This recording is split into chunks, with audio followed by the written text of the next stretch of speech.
ಕಳೆದ 5 ತಿಂಗಳ ಹಿಂದೆ ಸಿಗ್ಗಾವಿ ತಾಲೂಕಿನ ಹೊರವಲಯದಲ್ಲಿ ರಾಷ್ಟ್ರೀಯ ಹೆದ್ದಾರಿ ಬಳಿ ಒಂದು ಸಿಆರ್ಪಿಎಫ್ ಯೋಧ ಮತ್ತು ಎಎಸ್ಐ ಗ್ರೇಡಲ್ಲಿರುವಂತಹ ತಾರೇಶ್ ಎಂಬ ಅರಸೀಕೆರೆ ಮೂಲದ ಯೋಧ ಅಲ್ಲಿ ಬಂದು ಸಾವನ್ನಪ್ಪಿರ್ತಾನೆ. ಆದರೆ ಆ ಸಾವಿಗೆ ಈಗ ಅವರ ಕುಟುಂಬಸ್ಥರು ಅನುಮಾನಗಳನ್ನು ವ್ಯಕ್ತಪಡಿಸ್ತಾ ಇದ್ದಾರೆ. ಸ್ವತಃ ಆ ಅನುಮಾನ ಬೇರೆ ಯಾವುದ್ರ ಮೇಲೂ ಇಲ್ಲ, ಸ್ವತಃ ಮುದ್ದು ಸೊಸೆಯಾಗಿರ್ತಕ್ಕಂಥ ಅವನ ಹೆಂಡತಿ ಮೇಲೆ. ಸೊ ಹೀಗಾಗಿ ಸಂಬಂಧಿಕರು ಕೂಡ ಇಲ್ಲಿ ಇರುವಂಥದ್ದು ನಾನು ಮಾತನಾಡಿಸ್ತಾ ಹೋಗ್ತೀನಿ. ಅವರಿಗೆ ಯಾವ ರೀಸನಿಗೆ ಅವರ ಮೇಲೆ ಅನುಮಾನ ಬಂದಿದೆ, ಏನು ಕೊಲೆ ಆಗಿದೆ ಅಂತ ಆರೋಪ ಮಾಡ್ತಾ ಇದ್ದಾರೆ ನಾನು ಕೇಳ್ತಾ ಹೋಗ್ತೀನಿ. ಸರ್, ಇವಾಗ ಈ ರೀತಿ ತಾರೇಶ್ ಅವರು ಒಂದು ಒಳ್ಳೆ ಹುದ್ದೆಯಲ್ಲಿದ್ದರು, ಲಕ್ಷಾಂತರ ರೂಪಾಯಿ ಸಂಬಳ, ಆದರೆ ಅವರು ಅಲ್ಲಿ ಬಂದು ಸಾವಿಗೀಡಾಗಿದ್ದಾರೆ ಅಂದರೆ ಸರ್ ನಿಮಗೆ ಹೇಗೆ ಬಂತು ಅನುಮಾನ ಅಂತ? ಅನುಮಾನ ಅಂದರೆ ಅವಳ ನಡತೆ ನಮಗೆ ಅನುಮಾನ ಬರ್ತಾ ಇದೆ. ಯಾರು ನಡತೆ? ಅವನ ಹೆಂಡತಿ ಮೇಲೆ. ಹೆಸರೇನು? ಅವಳ ಹೆಸರು ದಿವ್ಯಾ. ಏನು ಅನುಮಾನ, ಏನು ನಡತೆ? ಏನು ಅನುಮಾನ ಅಂದರೆ ಅವನ ವಸ್ತುಗಳೆಲ್ಲ ಬಂದಿದ್ವಿ, ಅಲ್ಲಿಂದ ತಗೊಂಬಂದಿದ್ವಿ. ಎಲ್ಲ ಪ್ಯಾಂಟು ಶರ್ಟು ಸೂಟ್ ಕೇಸ್ ಎಲ್ಲ ಬಿಟ್ಬಿಟ್ಟು ಲ್ಯಾಪ್ಟಾಪ್ ಅಂತ ತಗೊಂಡು ಹೋಗಿದ್ದಾರೆ. ಮತ್ತೆ ಆಮೇಲೆ ಇದೆ ಇನ್ಶೂರೆನ್ಸಿಂದು ಒಂದು ಅನುಮಾನ. ಎಷ್ಟಿದೆ ಟೋಟಲ್ ಇನ್ಶೂರೆನ್ಸ್? ನಮ್ಮ ಲೆಕ್ಕದಲ್ಲಿ 1,80,00,000 1,80,00,000 ಅಂತ ಹೇಳ್ತಾ ಇದ್ದಾರೆ. ಆ ದುಡ್ಡಿನ ಆಸೆಗೆ ಏನಾದರೂ ಹಿಂಗೆ ಮಾಡಿರ್ಬೋದೇನೋ ಅಂತ ಅನಿಸುತ್ತೆ. Okay okay. ಮತ್ತೆ ಏನಾದ್ರು ಬೇರೆ ರೀತಿಯ ಸಂಬಂಧ ಅಥವಾ ಅದೆಲ್ಲ ನಾವು ನೋಡಿಲ್ಲ ಸರ್. ಓಕೆ. ಒಟ್ಟಾರೆ ನಮಗೆ ಈ FSL ರಿಪೋರ್ಟಲ್ಲಿ ಅನುಮಾನ ಇದೆ. ಪೊಲೀಸ್ನವರು ನಮಗೆ ಸರಿಯಾಗಿ ವರದಿ ಕೊಡ್ತಾ ಇಲ್ಲ. SP ಮೇಡಮ್ ಅವ್ರು ಕೇಳಿದರೆ ತನಿಖೆ ಮಾಡ್ತೀವಿ ಅಂತ ಹೇಳಿದರು. DSP ಹತ್ರ ಮೊನ್ನೆ ಹೋಗಿದ್ವಿ, ಅವರು ತನಿಖೆ ಮಾಡ್ತೀವಿ ಅಂತ ಹೇಳಿದ್ದಾರೆ. ಯಾರು ಕೇಳಿದ್ರು ನಮಗೆ ತನಿಖೆ ಮಾಡ್ತೀವಿ, ಟೈಮ್ ಕೊಡಿ ಅಂತ ಕೇಳಿ. ನೀವೇನಾಗಬೇಕು ಅವ್ರಿಗೆ? ಅವ್ರಿಗೆ ಮಾವ ನಾವು. Okay, thank you. ಹಾಗೆ ಅವ್ರ ತಂದೆ ಕೂಡ ಇದ್ದಾರೆ, ತಾಯಿನೂ ಕೂಡ ಇದ್ದಾರೆ. ಸರಿ, ಇವಾಗ ಪ್ರಮುಖವಾಗಿ ನಿಮ್ಮ ಸೊಸೆ ದಿವ್ಯಾ ಅಂತ ಇದ್ದಾರಲ್ಲ, ಅವ್ರ ಮೇಲೇ ರೀಸನ್ ಬರೋದಕ್ಕೆ ಕಾರಣ 5 ತಿಂಗಳಾಗಿದೆ ಕೊಲೆ ಅಲ್ವಾ? ಸೊ ಈಗ ಅವ್ರ ಮೇಲೆ ಅವರೇ ಮಾಡಿಸಿರ್ಬೋದು ಅಂತ ನಿಮಗೆ ಹೆಂಗೆ ಅನುಮಾನ ಬಂತು? ಯಾವ ರೀಸನಿಗೆ ಮಾಡಿದ್ದಾರೆ? ಅದು ಯಾವ ರೀಸನ್ ಸರ್, ಇದು ನಮಗೆ ಈಗ ಅಷ್ಟೊಂದು ಇನ್ಶೂರೆನ್ಸ್ ಸರ್, ಅವನದೇ ಸಾಲನೇ ಇದೆ, ಒಂದು 50-60-70 ಲಕ್ಷ ರೂಪಾಯಿ ಸಾಲ ಇದೆ.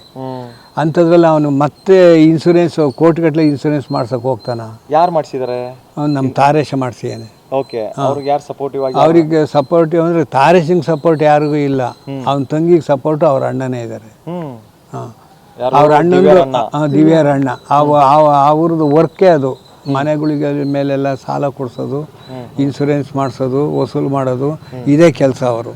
ಅದರಿಂದ ಅವ್ರ ಮೇಲೆ ನಮ್ಗೆ ಅನುಮಾನ. ಈಗ ಪೊಲೀಸ್ನವ್ರು ಏನಂತಿದ್ದಾರೆ? ಪೊಲೀಸ್ನವ್ರು ಕೇಳಿದ್ಕೆ ಈಗ SP ಮೇಡಮ್ ಹತ್ರ ಹೋಗಿ ಕೊಟ್ಟಿದ್ವಿ. ಪೊಲೀಸರು ಇನ್ನೂ ಇನ್ವೆಸ್ಟಿಗೇಷನ್ ನಡೀತಾ ಇದ್ದೇನೆ ಅಂತಲೇ ಹೇಳ್ತಾ ಇದ್ದಾರೆ. ಇನ್ನೂ ನಮಗಿನ್ನೂ ಡೀಟೇಲ್ಸು ಇನ್ವೆಸ್ಟಿಗೇಷನ್ ಈಗಲೂ ಅಷ್ಟೇ, ಇನ್ನೂ ಒಂದು ವಾರ ಬಿಟ್ಟು ಬನ್ನಿ, ಈಗಲೂ ಹೇಳಿದ್ದಾರೆ ಅವರು. ನಾವು ಇನ್ನೊಂದು ನಿಮಗೆ ಅಂದರೆ ಪ್ರಮುಖವಾಗಿ ಇನ್ಶೂರೆನ್ಸ್ ಹಣಕ್ಕಾಗಿ ಈ ರೀತಿ ದುಡ್ಡಿನ ಆಸೆಗೆ?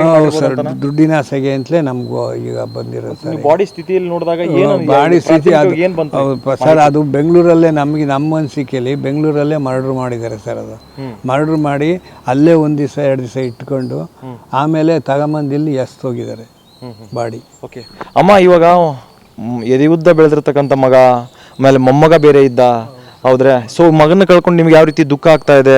ಒಳ್ಳೆ ಸೊಸೆ ಅಂತ ಹೇಳ್ತಾ ಇದ್ರಿ, ನಿಜಕ್ಕೂ ಕೂಡ ಸೊಸೆ ಈ ರೀತಿ ಮಾಡೋದಕ್ಕೆ ಸಾಧ್ಯತೆ ಇದೆಯಾ? ಯಾಕೆ ಮಾಡಿದ್ಲು ಅಂತಂದ್ರೆ, ಅವಳು ನೆಡ್ತೆ ಹುಡ್ಕಕ್ಕೆ ಅಂತ ಹೊರಟ್ರು. ಹಿಂಗೆ ಎಲ್ಲ ಸಂಜೆ ಎಲ್ಲ ಚರಂಡಿಲ್ ನೋಡ್ರಿ, ಅಲ್ಲಿ ನೋಡ್ರಿ, ಇಲ್ಲಿ ನೋಡ್ರಿ.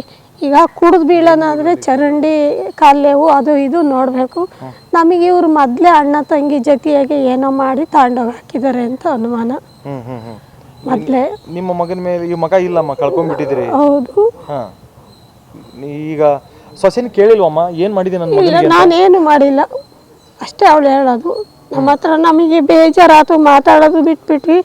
ಅವಾಗಲೇ ನಮ್ಮ ಮನೆಗೆ ಮಾಡಬೇಕು ಅಂದರು. ಇವರು ಹೆಣ್ಮಗಳ ಮೇಲೆ ಇಲ್ಲದ್ದು ಹೇಳ್ಬಾರ್ದು ಅಂತ ಕಾದು ಟೈಮು ಏನಾರು ಗೊತ್ತಾದತ್ತು ಹೇಳು ಅಂತ ಆರಾಧನೆಗೆ ಬಂದಳು. ನಾವು ಈಗ ತಿಂಗಳವರೆಗೂ ಶಾಸ್ತ್ರ ಸಂಬಂಧ ಮಾಡ್ತೀವಿ, ಅದನ್ನೆಲ್ಲ ಮಾಡಕ್ಕೆ ಇಲ್ಲ, ಏನು ಹೇಳೇ ಇಲ್ಲ. ಹೋಗಿದ್ದು ಸರಿ ಕೂರಿಸ್ಬಿಟ್ಟು ಎದುರಿಗೆ ಮಾತಾಡಿದ್ರಲ್ಲ, ಅವಾಗ ನಾವು ನಡೆದ ವಿಷಯ ಹಿಂಗೆ ಎಲ್ಲ ಹೇಳಿದ್ವಿ. ಓಕೆ ಸರ್, ಇವಾಗ ನೀವು ಕೋರ್ಟ್ಗೆ ಹೋಗ್ತೇವೆ, ನಾಯಕಾಗಿ ನಾವು ಪೊಲೀಸ್ ಸ್ಟೇಷನ್ ಹೋಗ್ತೇವೆ ಅಂತಂದಾಗ ನಿಮ್ಮ ಸೊಸೆ ನಿಮ್ಗೆ ಏನು ಮಾತೇ ಆಡಲಿಲ್ಲ ಸರ್. ಸಬ್ ಇನ್ಸ್ಪೆಕ್ಟರ್ ಅವರು ಸರ್ಕಲ್ ಇನ್ಸ್ಪೆಕ್ಟರ್ ಎದುರಿಗೆ ಎಂಕ್ವೈರಿ ಮಾಡಿದ್ರು, ನಮ್ಮನ್ನು ಕೇಳಿದ್ರು. ಅವಾಗ ನಾವು ಹಿಂಗೆ ಅಂತಾನೆ ಹೇಳಿದ್ರು. ಅವಾಗ ಎನ್ಕ್ವೈರಿ ಮಾಡಿದಾಗ ಯಾರು ಅವರು ಎನ್ಕ್ವೈರಿ ಮಾಡಿದಾಗ ನಿಮ್ಮ ಸೊಸೆ ಏನು ಸೊಸೆ ಮಾತೇ ಆಡಲಿಲ್ಲ, ಏನು ಮಾತಿಲ್ಲ, ಉಸಿರೇ ಇಲ್ಲ. ಅವ್ರ ಅಣ್ಣನೂ ಇದ್ದ ಜೊತೆಲಿ, ಅವ್ರ ಅಣ್ಣನೂ ದೊಡ್ಡ ಅನುಮಾನ, ಅವ್ರ ಅಣ್ಣನೂ ಅಷ್ಟೇ, ಮುಂದೆ ಮಾತಾಡಲಿಲ್ಲ. S, thank you. ಸೊ ಇದಿಷ್ಟು ತಾರೇಶ್ ಅವರ ತಂದೆ ತಾಯಿ ಮತ್ತು ಸಂಬಂಧಿಕರ ಮಾತಾಗಿದೆ. ಏನು ಅವರ ಒಂದು ಅನುಮಾನ ಈಗ ಏನಂತಂದ್ರೆ ಕೊಲೆ ಆಗಿರ್ಬೋದು ಅನ್ನೋದಕ್ಕೆ ಈಗ ಎಡೆ ಮಾಡಿಕೊಟ್ಟಿದೆ. ಜೊತೆಗೆ ತಾರೇಶ್ ಅವರು ಮಾಡಿರುವಂತಹ ಇನ್ಶೂರೆನ್ಸ್ ಹಣ ಸುಮಾರು 2 ಕೋಟಿಗೂ ಹತ್ತತ್ರ ಬರುವಂಥದ್ದು. ಸೊ ಹೀಗಾಗಿ ಹಣದ ಸಂಬಂಧಕ್ಕೆ ನನ್ನ ಮಗನನ್ನು ಕೊಲೆ ಮಾಡಿ ತಂದು ಸಿಗ್ಗಾಂವಿ ಬಳಿ ಬಿಸಾಕಿ ಹೋಗಿದ್ದಾರೆ ಅನ್ನೋದನ್ನು ನೇರವಾಗಿ ಆರೋಪವನ್ನು ಮಾಡ್ತಾ ಇದ್ದಾರೆ. ಈ ಸಂಬಂಧ ಪೊಲೀಸರು ಕೂಡ ತನಿಖೆ ಮಾಡೋದಕ್ಕೆ ವಿಳಂಬ ಮಾಡ್ತಾ ಇದ್ದಾರೆ ಅನ್ನೋದನ್ನು ಕೂಡ ಅವ್ರು ಹೇಳ್ತಾ ಇದ್ದಾರೆ. ಆದರೆ ಏನೇ ಆಗಲಿ ಈ ಒಂದು ಪ್ರಕರಣವು ಕೂಡ ಇದರಂತೆ ಪ್ರಕರಣ ಈಗಾಗಲೇ ರಟ್ಟಿಹಳ್ಳಿಯಲ್ಲೂ ಕೂಡ ನಡೆದು ಆ ಒಂದು ಪ್ರಕರಣ ದುರಂತ ಒಂದು ಅಂತ್ಯ ಆಗಿರುವಂಥದ್ದು. ಸೊ ಆ ಒಂದು ಪ್ರಕರಣದಂತೆ ಈ ಒಂದು ಪ್ರಕರಣವು ಆಗದೇ ಇರಲಿ ಅನ್ನುವಂಥದ್ದು. ಜೊತೆಗೆ ಸೂಕ್ತ ಪೊಲೀಸರು ತನಿಖೆಯನ್ನು ಮಾಡುವ ಮೂಲಕ ಏನಾದರೂ ಕೊಲೆಯಾಗಿದ್ದರೆ ಸಂಬಂಧಪಟ್ಟಂಥವರಿಗೆ ಶಿಕ್ಷೆ ಕೊಡಿಸುವಂಥ ಕೆಲಸವನ್ನು ಮಾಡಬೇಕು ಅನ್ನೋದು ಗ್ಯಾರಂಟಿ ನ್ಯೂಸ್ನ ಕಳಕಳಿಯಾಗಿದೆ. ಹಾವೇರಿಯಿಂದ Ramesh BH, guarantee news. Guarantee news, ಸುದ್ದಿ ಖಚಿತ, ನ್ಯಾಯ ನಿಶ್ಚಿತ.